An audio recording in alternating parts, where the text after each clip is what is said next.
dá sim pra gente diminuir o risco de infarto, sem nem sequer tocar no colesterol, simplesmente apagando a inflamação crônica que está circulando internamente. E colesterol, ele não é a história completa. E o problema, ele não está simplesmente em um número que está alto lá nos papéis. Por isso que o colesterol sozinho não pode ser o red flag, não pode ser o alarme que faz você achar que você vai infartar a qualquer momento. Existe algo que a medicina moderna emprega, implementa e te vende há mais de 70 anos, que talvez nunca foi te passado da maneira correta. Você passou a vida inteira escutando que o colesterol é o seu inimigo, que o colesterol é o grande vilão da história, que ele vai entupir todas as suas artérias e que a única forma, a única maneira de você desviar, de você escapar de qualquer possível infarto, é simplesmente tomar um comprimido, uma pílula, que reduz o seu número lá nos seus exames. E aí você faz o seu exame, aquele número, ele ainda está alto, sim, o seu colesterol. Você vai para o consultório médico, você pega a sua receita de estatina, vai para a farmácia e segue a vida inteira utilizando esse pequeno remedinho. Só que talvez ninguém nunca te explicou da maneira devida o que está acontecendo lá no interior de todas as suas artérias. Então hoje o Bigode ele vai fazer tudo isso por você de graça. E um dado interessante para você ter em mente: metade das pessoas que sofrem infarto, que chegam no hospital, elas chegam com colesterol dentro daquilo que a medicina chama de normal. Então para um pouquinho e reflete em cima dessa mensagem. Se o colesterol fosse o causador de infarto, como que metade das pessoas que chegam infartando lá no bloco de urgência em todos os hospitais estão chegando com esse número dentro daquela faixa de referência? Começa a perceber que essa conta ela meio que não fecha. O colesterol ele não é a história completa em relação a risco cardíaco. Tem uma boa parte dessa história que talvez você nem sequer escutou. E é justamente essa parte da história que decide qual é o risco real de infarto cardíaco. Então, antes da gente começar esse vídeo, deixa o seu like se você não curtir esse vídeo até o final. Lá no final você retira o seu like. Esse é o combinado que o Bigode faz com vocês em todos os vídeos. E claro, se inscreve no canal e compartilha. Sem mais enrolação, bora pro vídeo. Eu vejo toda semana, lá na minha consultoria, alguns alunos que chegam desesperados com aquele número do colesterol. Boa parte dessa galera já utiliza estatina por meses, por longa data. E alguns pagam aquele preço em relação aos efeitos colaterais por utilização de estatina, recuperação muscular comprometida, névoa mental, aquele cansaço que ela não sabe de onde vem. E a primeira coisa que eu faço é abrir os exames desses alunos e olhar alguns marcadores bem específicos, que talvez ninguém nunca tenha te falado a real importância desses marcadores em relação a risco cardíaco. Então a gente tem como referência para isso a ApoB, né, que é esse marcador que a gente tem que investigar, outros marcadores em relação à inflamação crônica e, obviamente, a sua glicemia, a sua insulina em jejum.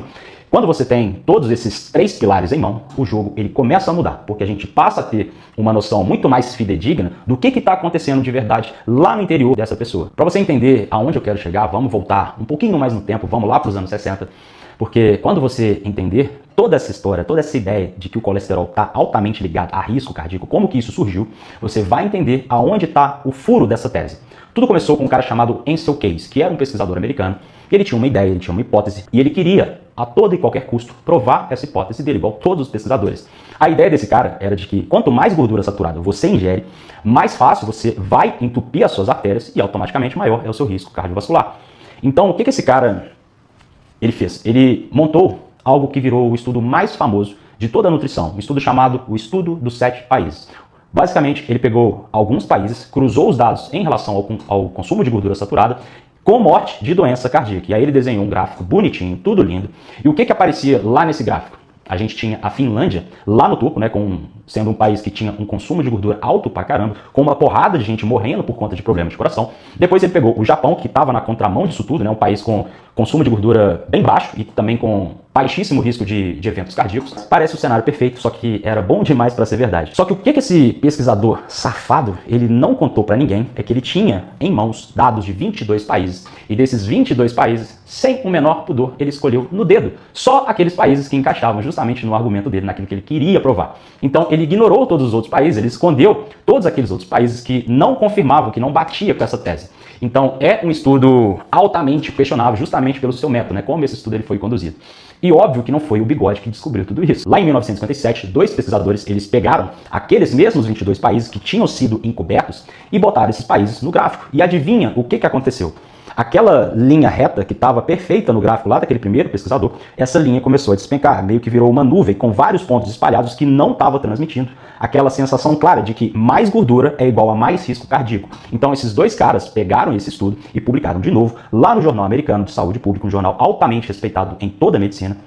E, de novo, a medicina moderna foi lá e ignorou o estudo desses dois caras. Só para você entender um pouco melhor, tem aquele exemplo famoso, né, da França, né? A França é um dos países que tem a população que mais consome gordura saturada, né? Manteiga, queijo, carne gorda. E é um país que tem uma taxa de infarto muito menor em comparação com os americanos. Isso até virou um paradoxo altamente conhecido, né? O paradoxo francês. E a maioria das pessoas achavam que a taxa de infarto menor na França se dava pelo consumo do vinho. Só que não é simplesmente isso. É que essa conta de que gordura saturada entope as suas artérias, ela não é tão simples igual eles te vendem até hoje. Agora, partindo para outro dado, né, para um estudo um pouco mais robusto que deveria ter sido revelado, a gente tem o experimento coronário de Minnesota. O que eles fizeram? Eles pegaram 9.000 pessoas, dividiram em 2 blocos.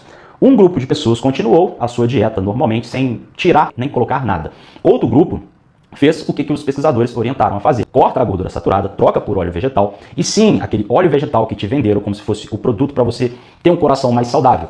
E adivinha qual que foi o resultado de tudo isso? O grupo que fez a dieta saudável, né, o grupo que de fato baixou o colesterol, teve muito mais mortes, não menos. O colesterol dessas pessoas caiu drasticamente e a taxa de óbito ela aumentou. Outro detalhe, quanto mais o colesterol dessas pessoas caía lá nos exames por conta dessa dieta, mais cedo esses pacientes estavam morrendo. E agora vem a parte que deveria, no mínimo, te deixar puto.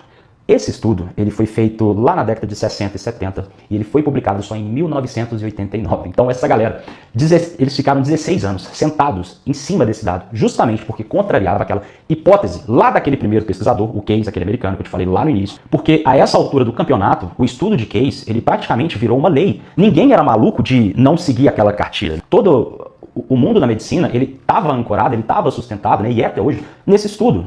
E você sabe como que funciona esse nicho, né, da medicina, não generalizando, mas tem muitos médicos, tem muitos pesquisadores que têm um ego gigantesco, né? São praticamente semideuses. Então chegar e assumir publicamente que eles estão partindo de um pressuposto errado por conta de um estudo mal conduzido, com um método altamente questionável, não é uma atitude tão simples, né, de ser tomada. Então eles partiram para o caminho mais fácil. Eles pegaram esse estudo e, de novo, eles engavetaram. E quando os dados originais eles foram resgatados, né, mais recentemente, especificamente em 2016, e republicados lá no Jornal Médico Britânico, eles confirmaram tudo isso. Baixar o colesterol trocando gordura saturada por óleo vegetal não salva a vida de ninguém. E em muitos casos, em muitas pessoas, isso até encurtou a vida desses pacientes. Então a pergunta que eu quero que você faça é justamente essa. Se lá em 1957 o gráfico ele não fechava, já nos anos 70 o próprio experimento mostrou que essa dieta de cortar a gordura e trocar por óleo vegetal piorava o quadro cardíaco de todas essas pessoas estudadas, como que essa ideia ela perpetua até hoje? Como é que isso virou a maior mina de ouro da medicina? Avançando um pouquinho mais no tempo, em 87 o FDA aprovou a primeira estatina chamada lovastatina, desenvolvida pela Merck naquele laboratório altamente conhecido. E aí as coisas começaram a mudar. Essa pílula ela se tornou altamente lucrativa, superando todas as expectativas de toda a indústria farmacêutica. Então, em menos de 10 anos, a gente tem a estatina, que virou o medicamento mais prescrito em todos os países. Só de remédio para baixar o colesterol, os americanos eles gastam em torno de 30 bilhões de dólares todos os anos. A gente está falando de 200 milhões de receitas prescritas ano após ano. E nesse ponto do vídeo, a coisa começa a ficar ainda mais estranha. A partir do momento em que existe uma pílula que baixa aquele número lá no seu exame, a ideia de que o colesterol alto é perigoso deixou de ser apenas uma teoria e virou uma espécie de produto, né? Uma máquina que fabrica dinheiro. E uma máquina que fabrica dinheiro, né? Uma máquina que é altamente lucrativa para as Big Pharmas, quem vai ser o psicopata de desligar essa máquina? Ninguém vai fazer isso. Imagina os médicos chegando e falando assim: olha gente, nós erramos e esse número de colesterol talvez ele nem seja o real problema. Obviamente isso vai afetar o bolso de toda a indústria farmacêutica. Então, ao invés disso, o que eles fizeram? Eles dobraram a aposta. Só que talvez você não saiba o preço que tudo isso causa em você. Sim, a gente vai falar sobre as estatinas em relação ao mecanismo, é a parte que eu mais gosto.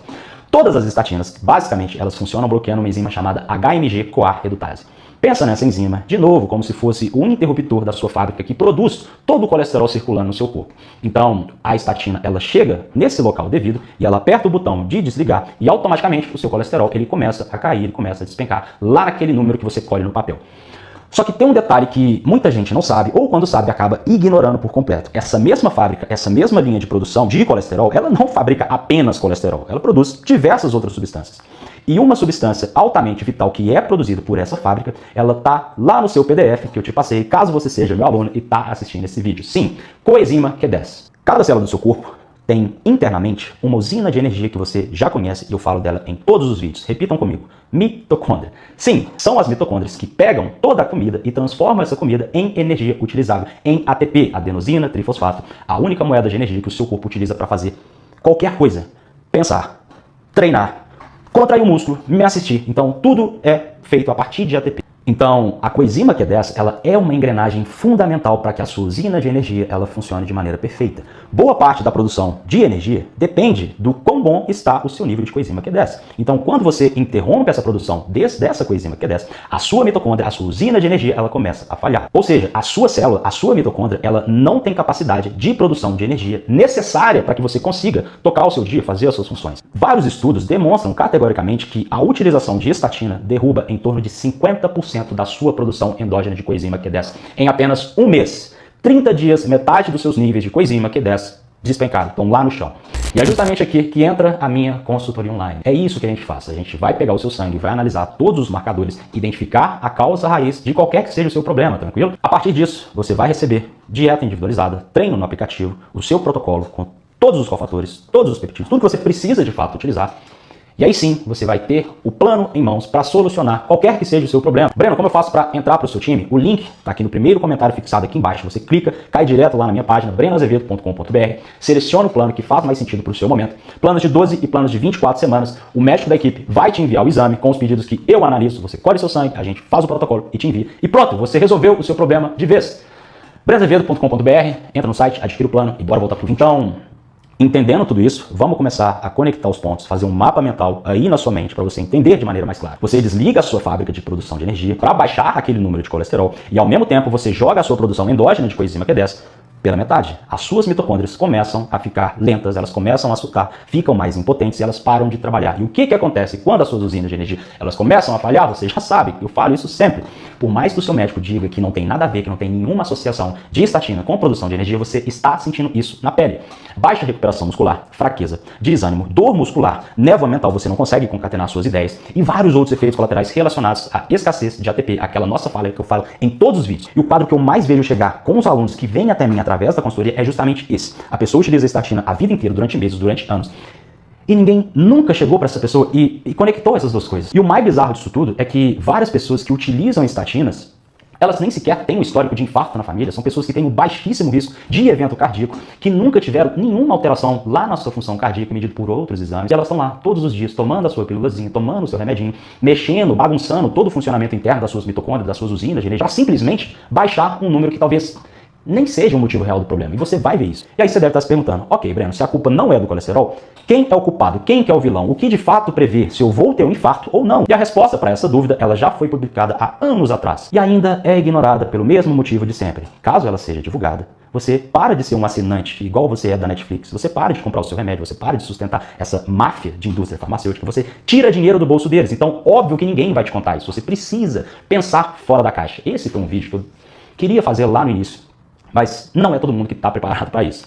Mas eu acho que hoje, né, com o canal avançando, com os inscritos já entendendo toda essa narrativa, eu achei que era o momento devido, né? Então, vamos continuar. Se não é o colesterol que prevê o infarto, de maneira fidedigna, quem que é a culpa? Provavelmente você já escutou falar sobre inflamação. Sim, aquela nossa primeira falha que eu falo em todos os vídeos, inflamação sistêmica crônica. Então essa inflamação crônica, ela fica rodando internamente, silenciosa, às vezes você não sabe que isso está acontecendo, e é justamente essa falha que prevê o seu risco cardíaco de uma maneira muito mais assertiva. Tem um marcador específico que mostra justamente o nível que está a sua inflamação crônica, proteína C reativa, PCR. É um exame baratinho, simples, qualquer laboratório faz esse exame. Quando esse número ele aponta naquela faixa mais alta, isso está te mostrando claramente o nível de inflamação crônica que você está vivendo. E aí, quando isso acontece, o seu fígado, ele responde a essa inflamação, produzindo justamente a proteína C reativa ultrassensível PCR, que você vai ver o número lá no papel.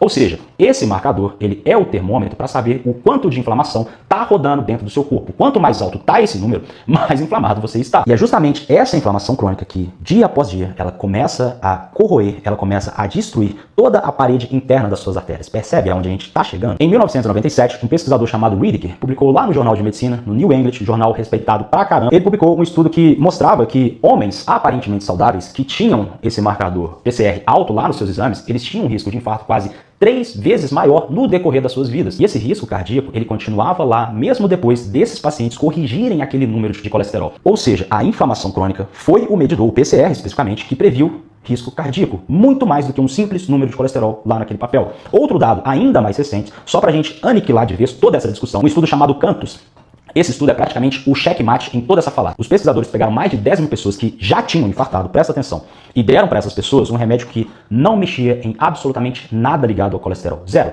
O que esse remédio fazia, Breno? Simples, ele reduzia a inflamação crônica. E adivinha qual que foi o resultado desse experimento? O remédio que nem sequer tocou no número do colesterol dessas pessoas reduziu o número de eventos cardíacos drasticamente. Então, reflete sobre isso tudo que eu estou colocando na sua mente. Dá sim para a gente diminuir o risco de infarto, sem nem sequer tocar no colesterol, simplesmente apagando a inflamação crônica que está circulando internamente. É por isso que eu te falei que o colesterol ele não é a história completa. E agora você começa a entender que o problema ele não está simplesmente em um número que está alto lá nos papéis.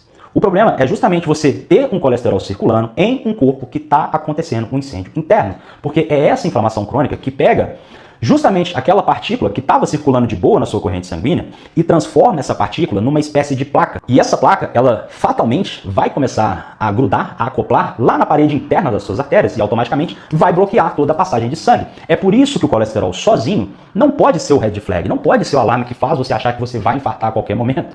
O que você precisa de fato olhar é o nível da sua inflamação crônica, né? Aquele número que eu já te falei, PCR, tem vários outros, mas esse é um dos mais importantes. Então é justamente sobre isso que a gente vai falar. De onde vem essa inflamação crônica e o que está por trás dessa inflamação crônica. Agora que você já sabe que o combate à inflamação crônica é o único que vai resolver esse problema, você precisa entender de onde vêm todas aquelas partículas que vão entupir a parede das suas artérias. E a raiz desse problema é uma causa metabólica. Sim, a gente está falando sobre resistência periférica à insulina.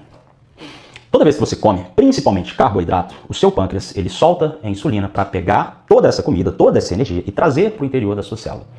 Só que quando você começa a engordar, quando você não tem uma dieta ajustada, quando você é uma pessoa sedentária que não pratica atividade física, todas as suas células, elas colocam aquele fone de ouvido e elas estão surdas ao sinal do pâncreas, ao sinal da insulina. Então elas param de responder. E aí você entra naquele quadro de resistência periférica à insulina. E em contrapartida, o que seu pâncreas faz numa tentativa de te salvar? Ele libera cada vez mais insulina para justamente tentar fazer com que aquelas células que estavam com fone retirem o fone e voltem a escutar aquele sinal da insulina mediado pelo pâncreas. E aí você cai naquele quadro de hiperinsulinemia, né? E essa insulina alta, o tempo inteiro rodando na sua corrente sanguínea, ela faz duas coisas terríveis com você. A primeira delas é exatamente acender todo aquele fogo lá da inflamação crônica. Quando você tem insulina cronicamente elevada no seu sangue o dia inteiro, você mantém o seu corpo naquele estado inflamatório e em boa parte isso vai refletir lá no seu número de PCR, lá nos seus exames. Ou seja, a raiz da inflamação crônica, na maioria das pessoas, não é um azar genético. Está justamente relacionado ao estilo de vida, à dieta dessa pessoa e tudo isso passa pela insulina. A segunda causa, para a gente fechar tudo isso, quando você está com a insulina alta o tempo inteiro, full time, você está mandando um recado direto lá para o seu fígado. Produza mais partículas de gordura. E o seu fígado, o que ele faz? Ele obedece. Ele começa a despejar na sua corrente sanguínea um monte de VLDL. Sim, a gente está chegando naquele número lá do seu exame. Que basicamente são lipoproteínas que depois viram o tal do LDL, aquele colesterol mau que você já conhece, colesterol mau. E é justamente aí que entra o número que realmente importa na hora que você vai pegar os seus exames. APOB. Deixa eu te explicar rapidamente o que significa esse marcador e a real importância dele. Cada uma dessas partículas que circula no seu sangue, ela fica meio que grudada em uma proteína chamada APO. Então é uma partícula bem específica. E quando você mede o seu APOB lá no seu exame, você está medindo o quanto de colesterol está rodando no seu sangue. Então quando você mede o seu APOB, você não está medindo o quanto de colesterol está rodando no seu sangue. Você está praticamente fazendo uma conta de quantas partículas perigosas estão circulando ali na sua corrente sanguínea. E é esse número de partículas que destrói a parede interna de todas as suas artérias. Muito mais do que um número isolado no seu exame. Vamos fazer uma analogia. Vamos pensar em uma estrada, só para você entender de uma maneira ainda mais clara. Não importa o quanto de carga tem dentro de um caminhão que circula nessa estrada. O que causa o congestionamento, o que entope essa estrada, e aí a estrada são as suas artérias, é a quantidade de caminhão, não a carga que esse caminhão carrega, entende? Então, esse marcador, o APOB, é justamente a contagem de quantos caminhões estão circulando. Já o seu colesterol total, ele só vai te dar uma ideia de quanto de carga esse caminhão está carregando, tranquilo? É justamente por isso que ficar rastreando, ficar maluco em relação ao número do colesterol, você tende a se enganar, você está tomando a decisão errada. Então, ligando tudo isso, pô, meu bigode está coçando pra caramba, a gente tem resistência periférica à insulina, que é a raiz do problema, né, que é o fator que acende a inflamação crônica, que é o que provoca todo aquele engarrafamento lá na nossa estrada. A estrada são as nossas artérias. Então, uma estrada lotada de caminhão, cheia de APOB, dentro de um corpo que está inflamado, é o cenário perfeito para acontecer uma batida, para acontecer o desastre. É esse combo que está entupindo as suas artérias, que lá na frente, Deus queira que não, mas a tendência é que te leve a um infarto. Os exames que a gente precisa verdadeiramente analisar e decidir o risco cardíaco são 3. PCR, para ver o quão inflamado você está, o seu APOB, que é para a contagem de caminhões que está circulando, e obviamente a sua insulina em jejum, que é a causa raiz de todo esse processo. A gente precisa investigar isso lá no inicinho para justamente tomar a decisão correta. E agora chega aquele momento que você está pensando, ok, Breno, já entendi absolutamente tudo. Precisamos combater a resistência periférica à insulina, precisamos apagar o incêndio, e aí sim eu estou livre de qualquer evento cardíaco. Sim, foi pensando justamente nesse protocolo para sanar a resistência periférica à insulina e a inflamação crônica que eu vou te entregar todas as ferramentas de utilização, tranquilo? Pensando primariamente em combater a raiz central desse problema, né, aquele incêndio interno, vamos apagar esse incêndio, né, vamos reduzir o seu PCR, aquele marcador inflamatório, KPV e BPC 157. Dois peptídeos que aniquilam toda e qualquer sinalização à inflamação e, de quebra, ainda melhora toda a sua função, seu intestino principalmente. Pensando em consertar a raiz de todo esse problema, né, pensando justamente na resistência periférica à insulina, o meu favorito de todos, MOTS-c, o mesmo peptídeo que corrige a sua sensibilidade à insulina, ele ainda dá um turbo, né, dá um plus lá na sua função mitocondrial, justamente as suas usinas de energia que a estatina está destruindo todo santo dia. E voltando, né, para a quarta camada, o quarto peptídeo, sim, retatrutida, né, que também ataca, aniquila toda e qualquer resistência periférica à insulina, derruba também a inflamação, né, no mesmo sinergismo lá daqueles dois primeiros peptídeos. E uma quinta camada, né, para secar toda a gordura visceral, que você já sabe que não é uma simples gordura, né, é um órgão que fica cuspindo inflamação direto no seu sangue o dia inteiro.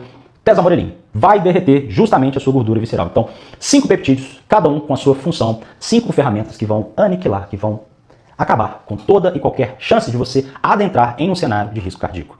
Obviamente, não tem como eu soltar isso aqui para vocês assim. Então, o que a gente vai fazer para você ter acesso a esse PDF? Se torne membro do canal, porque é lá que eu disponibilizo todos os PDFs de todos esses vídeos que eu faço aqui. Caso você não seja membro do canal, o Breno ele tá bonzinho, porque o Breno ele vai viajar hoje. O Breno está indo correr a meia maratona lá em Porto Alegre, passear com a patroa. Se você não é membro do canal, muito simples, eu vou deixar o link de um Reels, né? Você vai direto lá pro meu Instagram, você vai chegar lá nesse Reels e vai comentar estatina. Comentou estatina, automaticamente você vai receber o PDF lá no seu direct. É isso, galera. Eu sou Breno Azevedo e fui. Ó, se não curtiu, curte agora, compartilha e é isso.